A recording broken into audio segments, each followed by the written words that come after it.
As the waitress gently set down the dessert, she whispered in a voice so soft it seemed meant only for the air.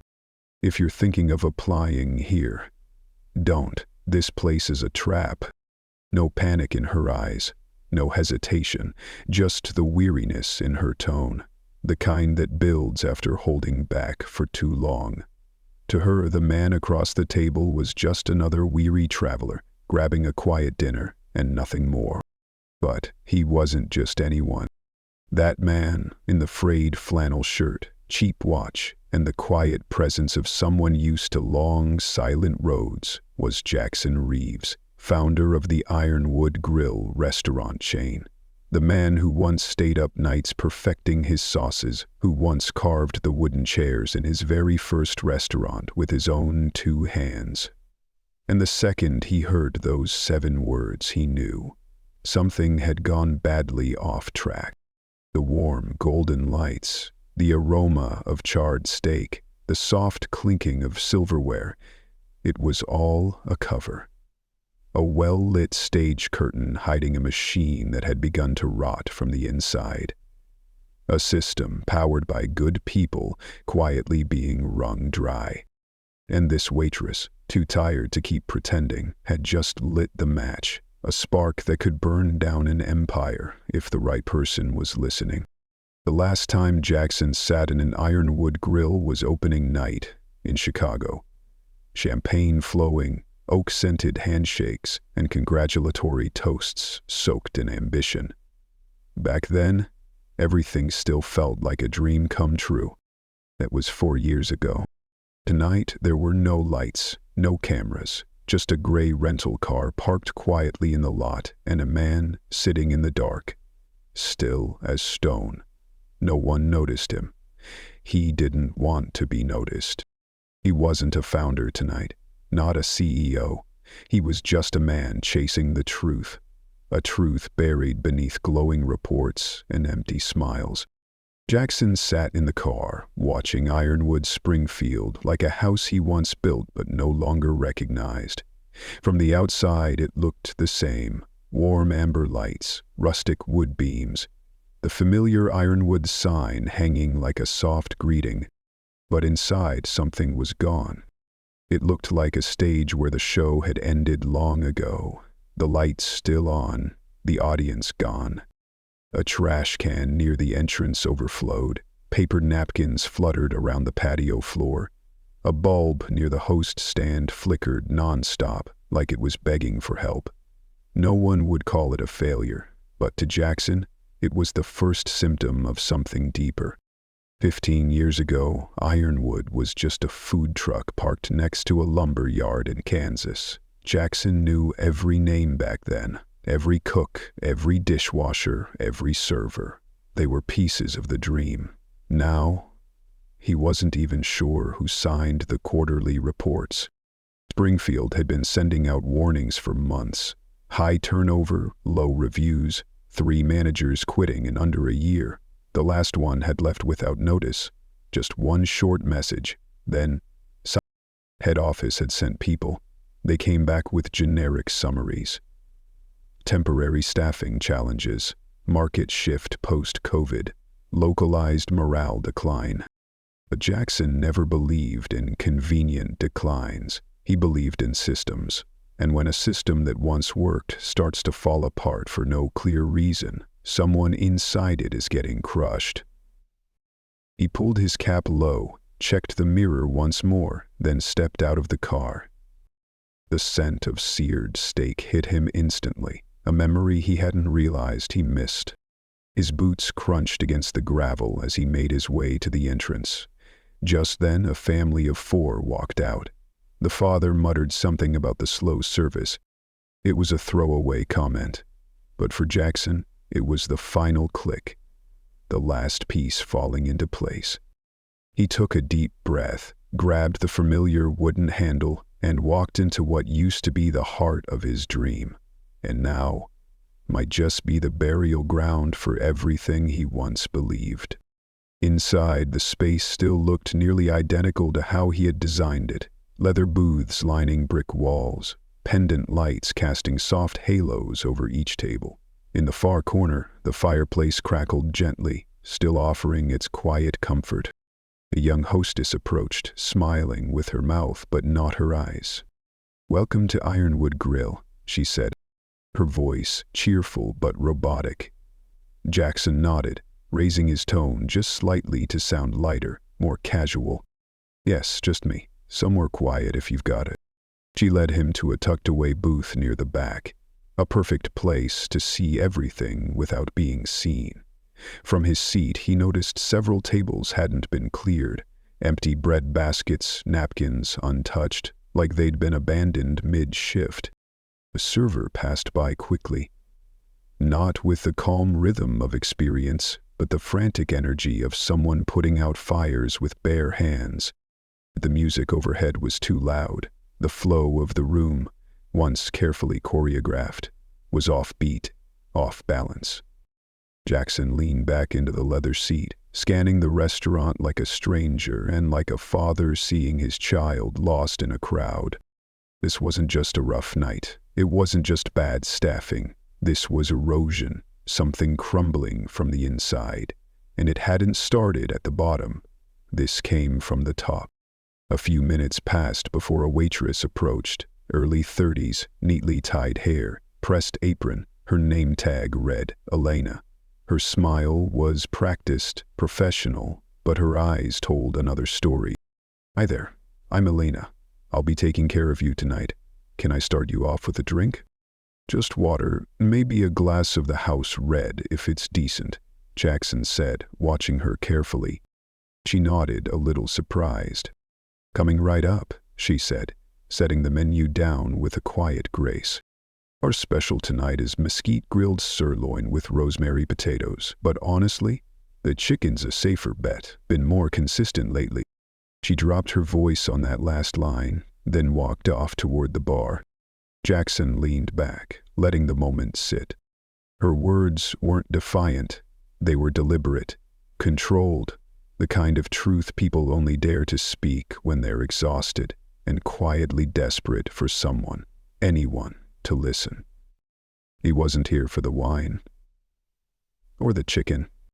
He was here because something was broken inside the company that still bore his name, and between the flickering lights, the silent kitchen, and the way Elena glanced over her shoulder after every sentence, he knew the problem wasn't in spreadsheets.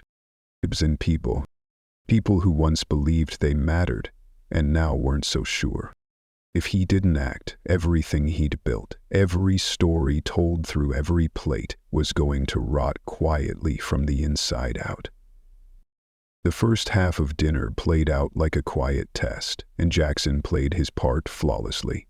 He asked polite questions, nodded at specials, complimented the plating. He let the steak sit longer than usual, just to watch Elena move. She was efficient, not rushed, courteous but cautious. Her uniform was perfect, her posture straight. But her eyes said something else entirely. In this business, fatigue was common, Jackson knew that. But what he saw in Elena wasn't just tiredness. It was something deeper, something like quiet defeat. She smiled when someone was watching, and every time the manager stepped into the room, her shoulders tightened, like she was bracing for impact. The others were no different. Servers glanced over their shoulders mid-sentence. The bartender cleaned the same glass 3 times, never lifting his gaze. No one spoke unless they had to. This wasn't stress. It was fear, the kind that grows in silence when leadership uses policy as a muzzle. This wasn't just ordinary stress. This was the kind of pressure that came from quiet fear, the kind that's carefully organized, silently enforced. When Elena returned to refill his water, Jackson tilted his head, lowering his voice like he was sharing a passing thought. "I've been thinking about staying in town a little longer. Nothing much waiting for me back home. Saw the now hiring sign out front. Might apply. Looks like a decent place to work." He smiled lightly, like it was a joke. But it wasn't. And Elena, she felt that. She froze. just for a beat. Her hand paused mid-air as she poured. Then, as if someone hit the resume button, she continued, filled the glass and set it down gently. "Depends on what you're looking for," she said softly, so softly he had to lean in to hear it over the clatter of plates and soft conversations around them. Jackson leaned forward a bit, not pressing, just opening a quiet door. "How long have you been doing this, Elena?" 5 years, she replied. "Started at the downtown location. Transferred here when this place first opened." "You like it here?" A simple question, but the answer didn't come right away. She shrugged, the kind of shrug that says she didn't want to lie, but couldn't quite tell the truth either. "It was better before," she said, then paused. "The other locations had a different energy. Might have been the management. Back then, you could breathe." Before Jackson could say more, Elena straightened, adjusted her apron, and smiled. But this time, it was a shield, not a welcome. "Ready to order?" He nodded. "Be honest. What's actually good tonight?" She hesitated a moment, then said, "The chicken. Nothing fancy, but it's the most consistent." He closed the menu. "Then chicken it is." "Good choice," she said, then turned and walked away, saying nothing more. By the time the main course arrived, Jackson had watched her handle more than 7 other tables. No mistakes, no complaints, but more importantly, no attention. She moved like someone who had learned to measure every step, just enough to be noticed, never enough to stand out. When she returned with dessert, a thick slice of bourbon chocolate cake from the original Ironwood menu, Jackson decided to go a little further. "You know," he said softly, "I really am thinking about applying here. Town's got a nice pace. Wine's good, staff's likable." Elena's hand stopped mid-reach above the dessert fork. She didn't smile. Not this time.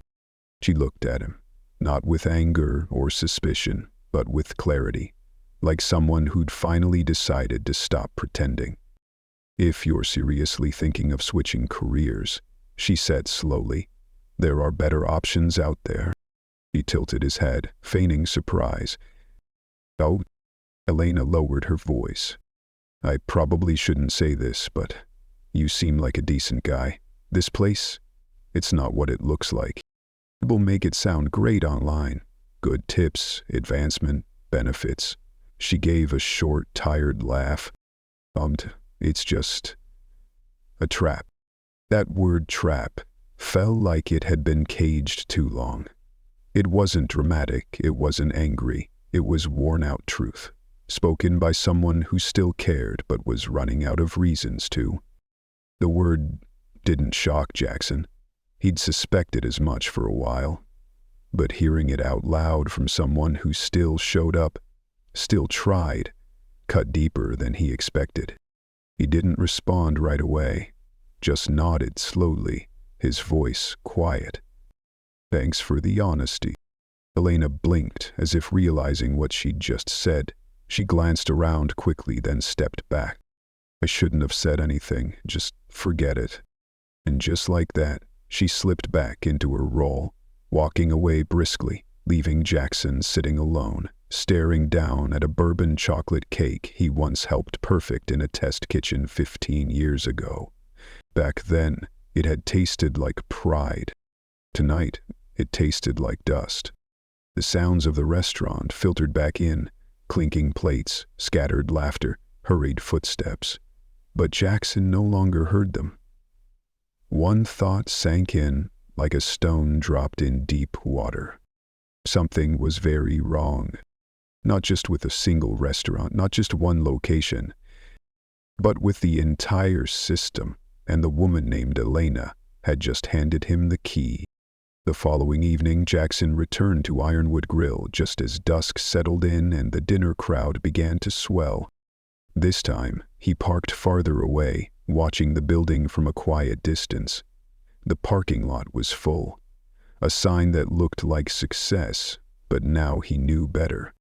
A packed room didn't always mean a healthy business. Sometimes it just meant the mask was thicker. He walked in, same hostess from the night before, still smiling, still tired, greeted him and brought him to Elena's section. When she appeared this time, something was different in her eyes.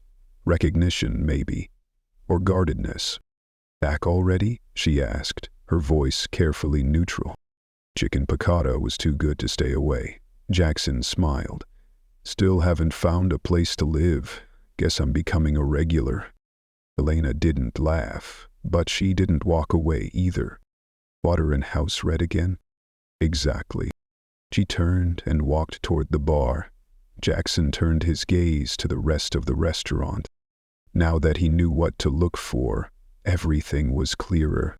The bartender smiled at customers, but flinched every time the floor manager passed by. A young server, barely out of high school, nearly stumbled under the weight of a tray. No one moved to help. The manager stood near the kitchen door, arms crossed, not assisting, just watching. Watching too hard. Jackson noticed the tip jar at the bar, nearly full, and it wasn't even 7 p.m. But the bartender looked miserable every time someone dropped a bill inside. And every time a tip was added to a credit card slip, the manager collected it, not the server. Most telling of all, behind the hostess stand, Jackson saw a small black lockbox. A teenage busboy slipped a folded bill into it, glancing over his shoulder like he was making an offering to a god he didn't believe in. When Elena returned with his drink, Jackson leaned in slightly, his voice low. "I've been thinking about what you said yesterday, about this place." She froze for just a fraction of a second, then resumed pouring the wine like nothing had happened.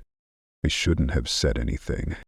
I'm actually serious," Jackson said, "about applying. I've been on the road too long. This town feels... Still, I need something steady. And I appreciate honesty." Elena looked around again, then checked her watch. "My break's in 15. If you're really curious, meet me out back." She didn't wait for an answer, just walked away like nothing had been said at all. 17 minutes later, Jackson found her behind the restaurant, sitting on an old iron bench, a paper-wrapped sandwich in one hand and a cheap bottle of iced tea in the other. "You've got 10 minutes, she said, eyes still downcast. "And I'm gambling my job to give you that?" Jackson nodded and eased onto the edge of the bench. "I understand. I won't quote you. I just need to understand." Elena sighed, took a bite of her sandwich like she needed fuel to unearth truths she'd buried for far too long. This place didn't fall apart by accident. It was built this way. They cap us at 29 hours a week, just low enough to avoid paying benefits. But the workload? Easily 35 hours worth. It's always, "Can you cover this shift? Just for today." You want to be a team player, so you say yes. The next week, your hours get cut. Say no too often and you get silently punished. No one wins. "And the tips?" Jackson asked, even though he already knew the answer. Elena let out a bitter laugh. "They created this thing called a tip pool, supposed to make it fair. All tips go into one pot. They say it gets divided evenly every month. But the math? It never adds up. History admin fees, broken equipment costs. Someone didn't meet expectation. In the end, we're lucky to get 20% back. The rest disappears. No paperwork, no questions allowed." A cold sickness began to crawl through Jackson's gut. It's theft. Technically, they dance right up to the legal line. Contracts, policy language, fine print, corporate speak. Most of us don't even know who to ask. HR ghosts us. Promised bonuses get delayed. Management training programs always postponed. Eventually, you're just too tired to fight for anything. For the first time, Elena looked Jackson in the eye. The defensiveness was gone. All that remained was the weight of truth. "You want to know why we don't leave? Because we have kids, parents, medical bills. Because we believe if we just push through a little longer, maybe things will get better. But the truth is, they never meant to lift anyone up. They just want to drain us, slowly. Jackson said nothing, his jaw tightened. The system he once dreamed of building, a system that was supposed to be fair and kind, had turned into a machine that chewed up loyalty and spit out debt. And it was happening under his name. "What if someone told your story?" he asked quietly. Elena looked away. "I've worked in this industry long enough to stop believing anyone's really listening." "What if that someone was me?" Jackson said. Something flickered across her face. Skepticism, then hope. But her phone buzzed. "Break's over." She stood, brushed crumbs off her jeans. "Careful," she said, without looking back. "You seem like the kind of guy who gets eaten alive in places like this." And then she walked away, leaving Jackson alone in the dark, a knot of guilt twisting in his chest. This wasn't bad management. This was a trap designed with policies, numbers, and fear. And if Elena was brave enough to speak out, Jackson knew what he had to do next. Destroy the trap, no matter who built it. 3 days later, Jackson Reeves sat in his hotel room, surrounded by a mess only he could understand. Sticky notes covered the lamp base. Payroll reports, job listings, work schedules spread across the bed. On the wall hung a large regional map dotted with red and yellow pins. 15 locations, all part of the same management district. Threads of string connected city to city like nerves in a central system. What started as a quiet dinner had become a full-blown investigation. Jackson hadn't planned on staying long. But from the moment Elena whispered the word trap, something in him broke. Something he once thought was unbreakable. He used to believe company culture was the strongest thing he'd ever built. Now, he was hunting the rot beneath the very foundation of his company. In just 72 hours, he'd visited 4 other locations. Each time he wore a new identity: insurance agent, freelance photographer, speech therapist. But no matter the cover, the pattern stayed the same. Burnt-out employees, fear for eyes, daily tip practices, schedules capped under 30 hours, and that same black lockbox behind the hostess stand. Worst of all, the managers. Same cold demeanor, same watchful eyes, and interested in customers, only in monitoring staff like prison guards. This wasn't a bad branch. This wasn't an unstable region. This was an entire system, calculated and hidden in plain sight. His phone buzzed. A message from Arlen Jenkins, his longtime assistant, and the only person who knew he was working undercover. "Call the secure line. Now." He dialed. Arlene's voice came through clear, steady, but urgent. "You found something." "What is it?" Jackson asked, his voice tight like a wire. Her tone sharpened. "You asked me to bypass the usual channels and review Springfield's." "I did. And you were right to be suspicious." Jackson grabbed a pen, pulled a legal pad closer. "Your regional manager, Rick Sanders. He's running 2 sets of books." Jackson. "There are discrepancies between what's reported to corporate and what's actually flowing through the accounts. Unofficial labor reports, missing funds, payouts that never reach staff. This isn't just skimming tips.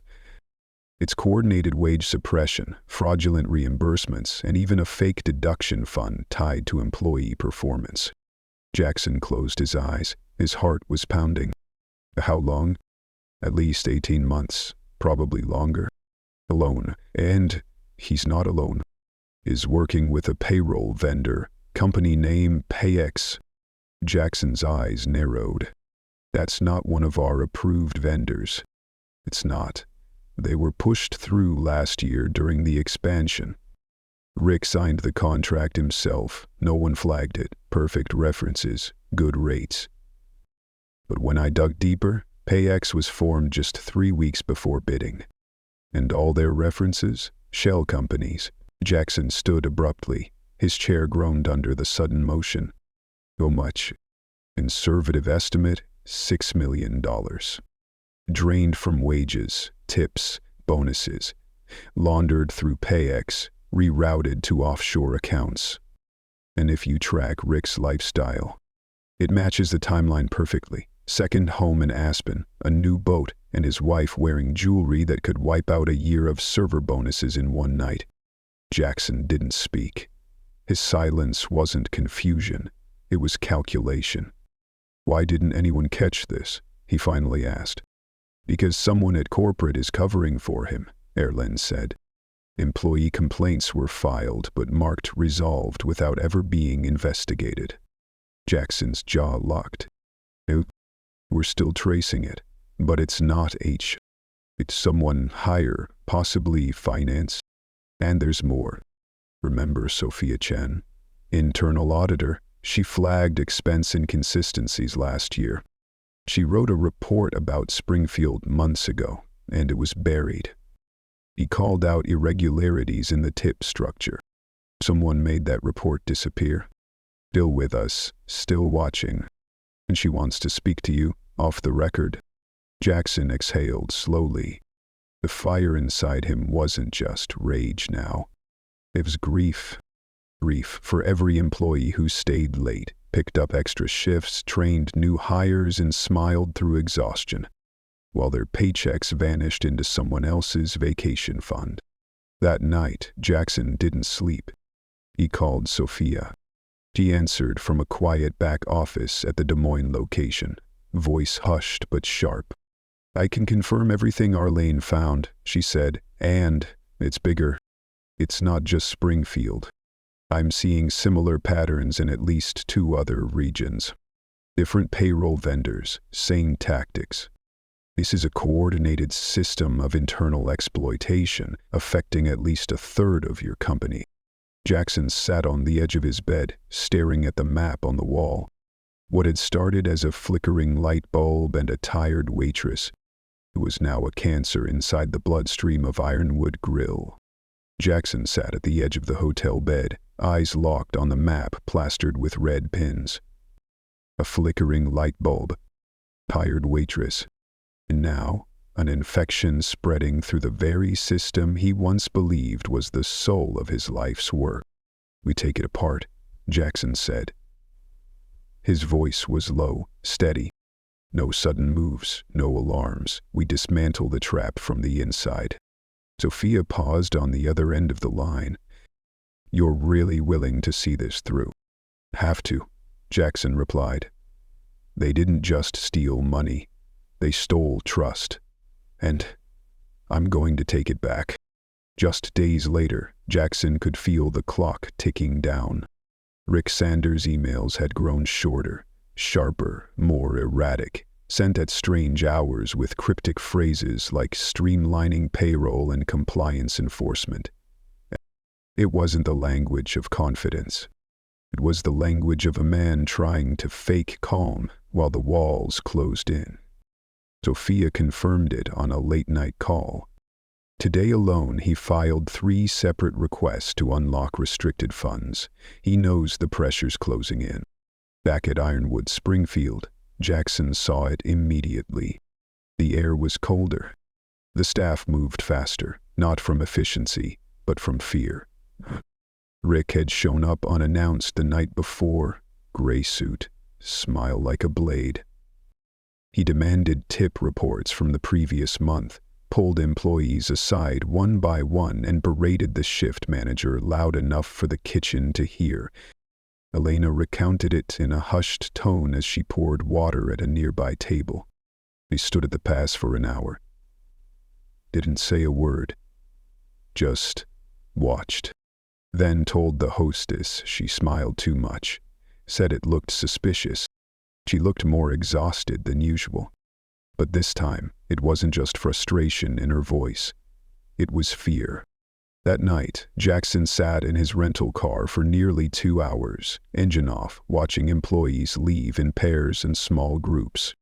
When Elena finally emerged, hood up, head down, He flashed his headlights once. She froze, recognized the car, approached cautiously.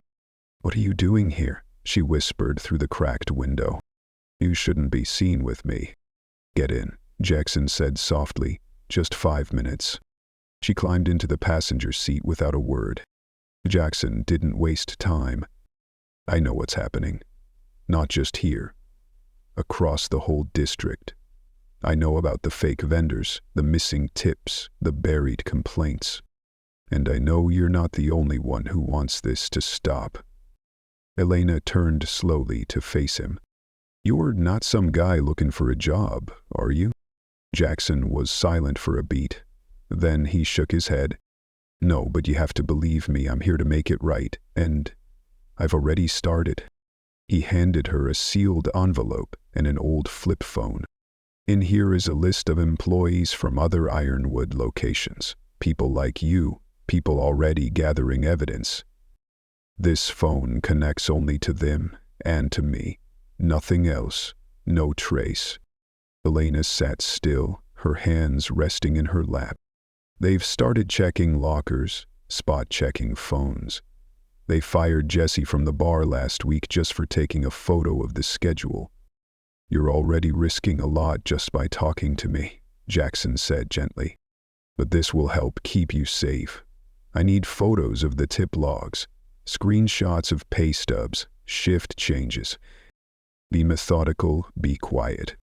Only use the phone in safe zones, never while working, never at home, never alone." Elena picked up the phone like it weighed more than it should. "Why, while me?" "Because you were the only one honest enough to warn a stranger," Jackson said. "And because you still have something most people here lost. Faith in what's right." Over the next 10 days, the quiet war began. Elena didn't just participate. She became the center of it. She brought in 5 more. A line cook promised promotion twice and passed over both times. A hostess drowning in student loans, working without benefits. Dishwasher docked pay for smoke breaks, despite never having smoked a day in his life. In St. Louis, a veteran bartender exposed doctored tip charts. In Tulsa, an assistant manager leaked texts that encouraged managers to fabricate employee write-ups to justify cutting hours. In Wichita, a busser found a bin full of shredded policy memos, bonus programs never once handed out.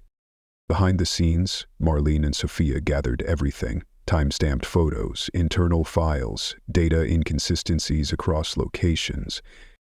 Jackson, now working entirely from the shadows, pulled the strings. Rick's fund transfer requests were delayed. Payroll portals glitched. Corporate suddenly sent out internal audit surveys to every location.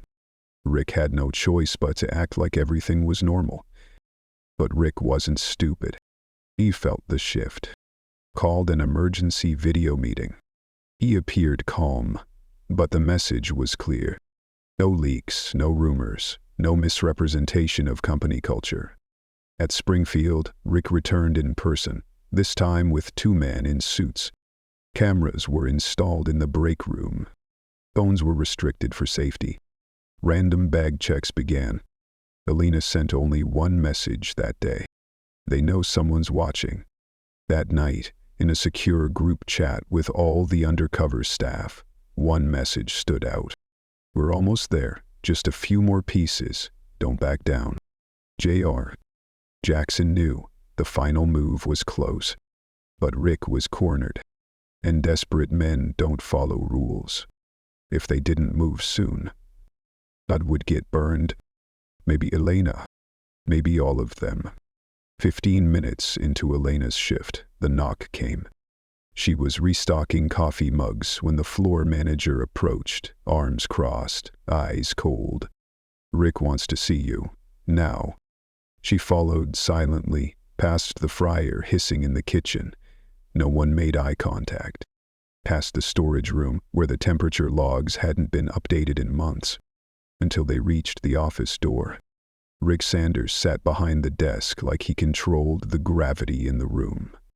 Perfectly pressed suit, immaculate tie. But his smile, that was the real weapon. "Elena," he said smoothly, flipping open a pale yellow folder. 5 years at Ironwood, started at the Central Branch, requested transfer here, always on time, quiet, reliable. Until recently. Elena said nothing. Rick slid a printout across the table, a spreadsheet. "You accessed payroll data off hours, multiple times, late at night." His tone was calm, but the threat beneath it was unmistakable. "We monitor everything, it's all in the contract." "I was just trying to understand the new bonus structure," Elena replied, keeping her voice steady. "It seems like it changed." Rick smiled, thin, razor sharp. "And photographing the schedule? Collecting other employees' pay stubs? That's not curiosity, that's internal espionage." He leaned forward, lowering his voice but sharpening every word.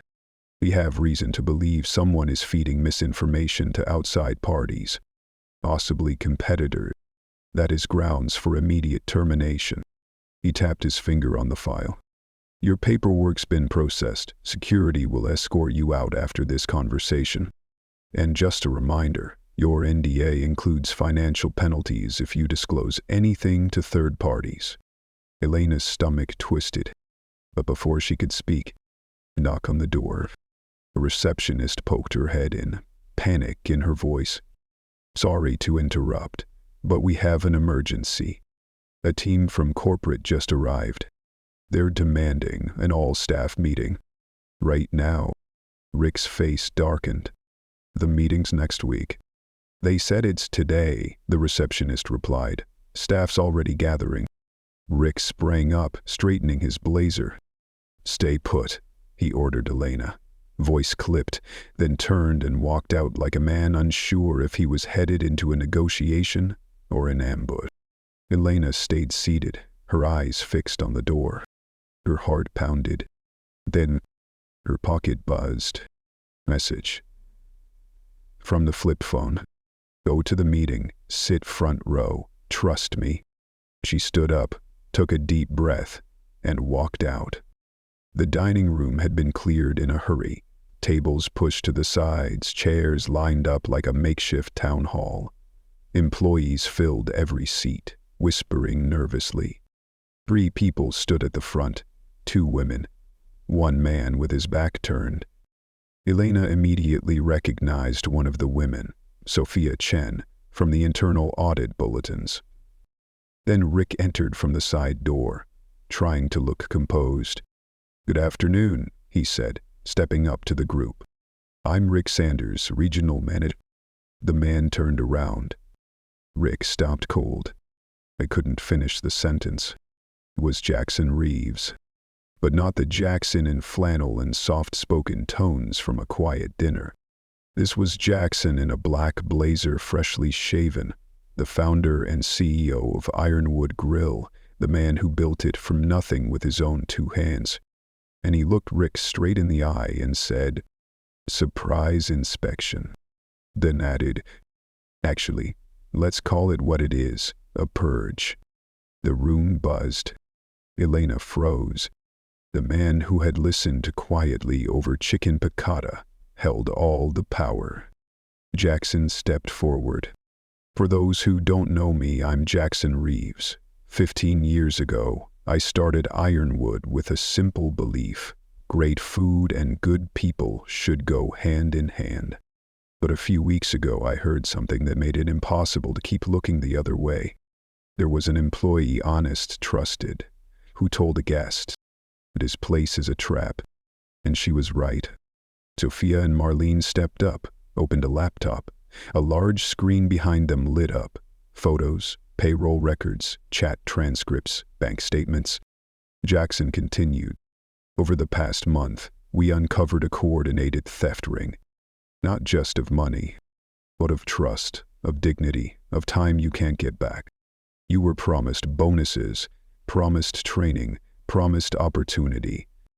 Instead, through fake payroll companies, unexplained deductions, and manipulated schedules, Over $8.3 million was stolen from the very people who were told they were part of the Ironwood family.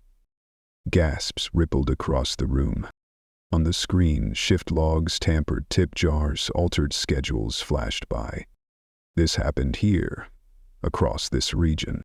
And it ends today. Rick turned as if to slip away quietly. But two real security officers were already standing behind him. Jackson didn't flinch. "Rick Sanders, you are under investigation for wage fraud, labor exploitation, and corporate embezzlement." The arrest warrant had already been signed. No one cheered. But a collective breath, years in the making, finally released. Rick screamed. No one listened. As he was handcuffed and led away, Jackson turned to Elena. "This woman," he said clearly, "and dozens like her, risked their jobs to tell the truth. Well, I failed to protect you. She found the courage I should have had years ago." He held out his hand. Elena hesitated, then slowly rose and took it. "Starting today," Jackson said, turning back to the room, "Lena Marsh will lead our employee advocacy division. She'll report directly to me. No more buried complaints, no more empty promises, no more traps."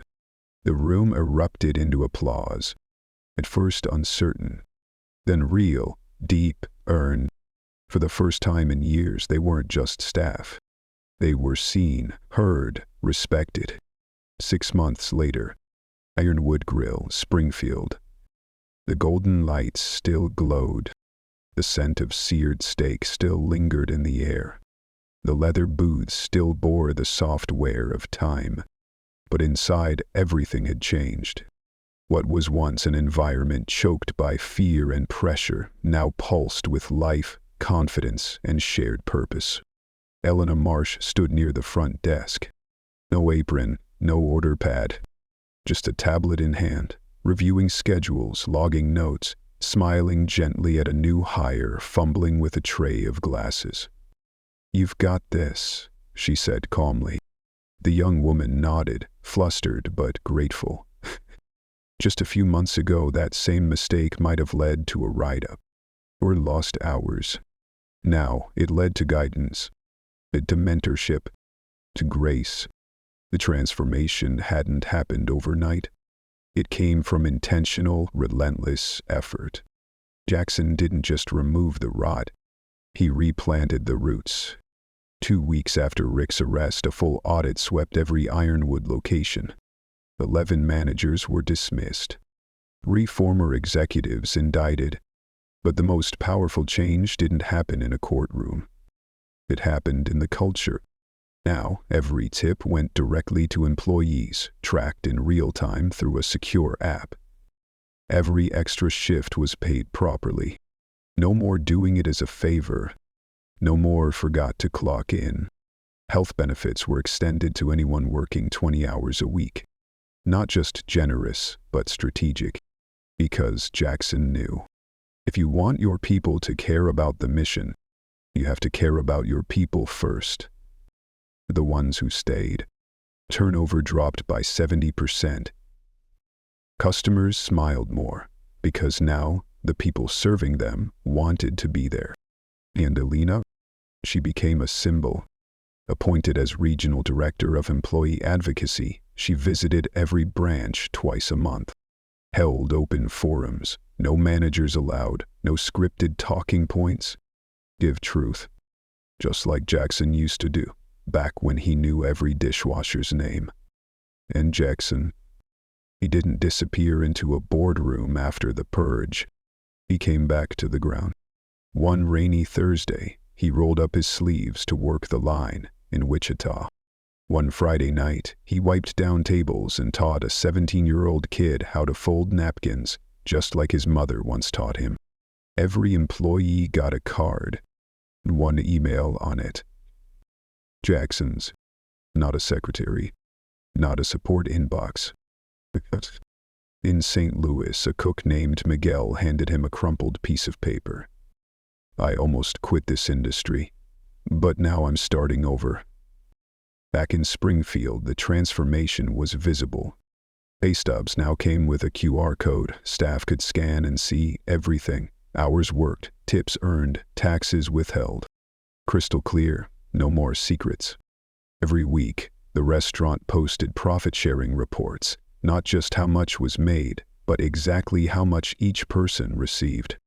When workers opened their envelopes, they didn't just see numbers. They saw trust. Even Jessie, the bartender who'd been fired for taking a photo of the schedule, she was invited back with a public apology. Now, she led bartender training programs across the entire company. One afternoon, while checking the new tip tracking app, Jessie smiled. Used to be, telling the truth got you punished. Now, catching mistakes gets you rewarded. In the kitchen, Greg, a veteran line cook, offered Elena a new dish on a freshly plated ceramic. "Try this, Chef Elena," he teased. She laughed, shaking her head. "Don't call me that. You rewrote the whole kitchen handbook. I'm just trying to keep up." That same day, Sophia Chen stopped by with the latest analytics. Elena read them, eyes widening. 12% revenue growth this quarter? Sophia nodded. Employee satisfaction is up across the board. Health benefits enrollment doubled.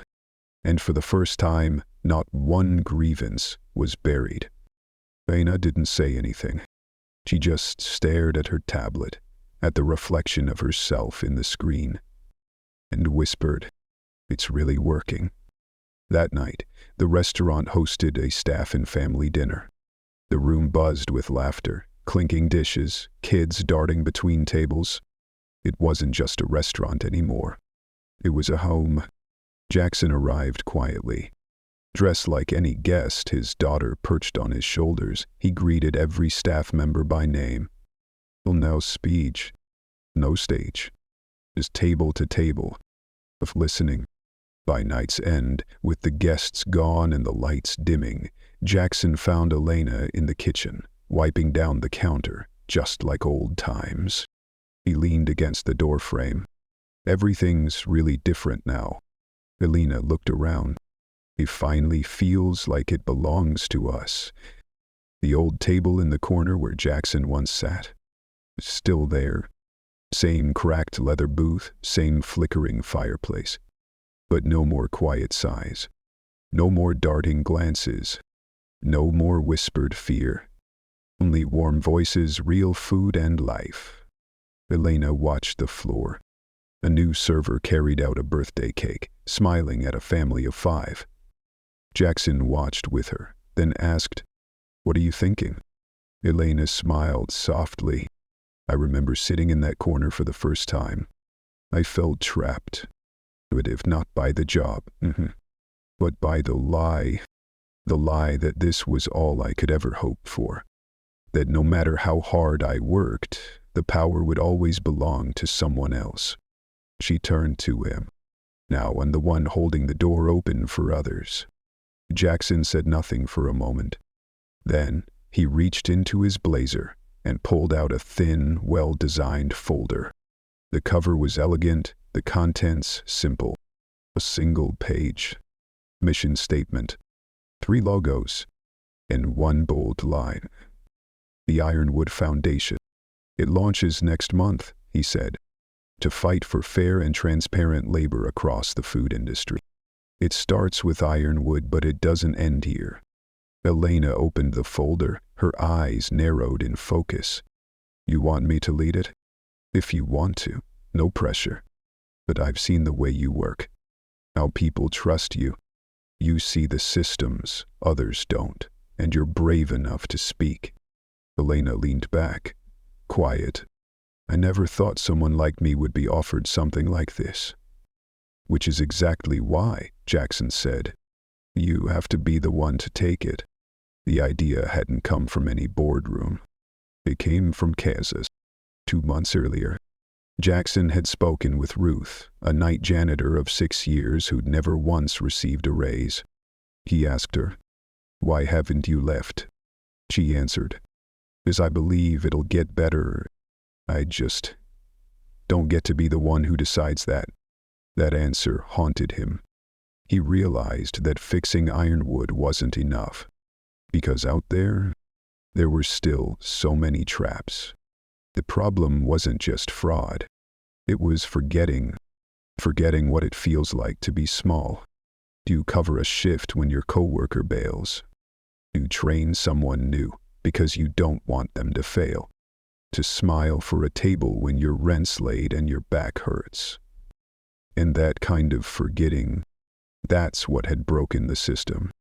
Elena tapped the mission page. You really think we can change this whole industry? Jackson shrugged. I think we can change one restaurant at a time. And that's how it always starts. With truth. With stories. With someone brave enough to stop pretending. Elena looked back at the dining room. This time, her gaze wasn't anxious. It was hopeful. A server high-fived a cook. A manager cleared plates alongside a host. A mother left a $20.00 bill and a note on the table. Thank you. Today was the best day I've had in a long time. Elena turned back, eyes shining. Okay, I'm in. By closing time, the restaurant fell quiet. Jackson walked alone, fingers trailing along the light switches. He stopped at the wall near the kitchen, the one where staff pinned their goals. Buy a car. Pay off student loans. Take mom to the beach. Above them in bold letters. Respect isn't a policy. It's a promise.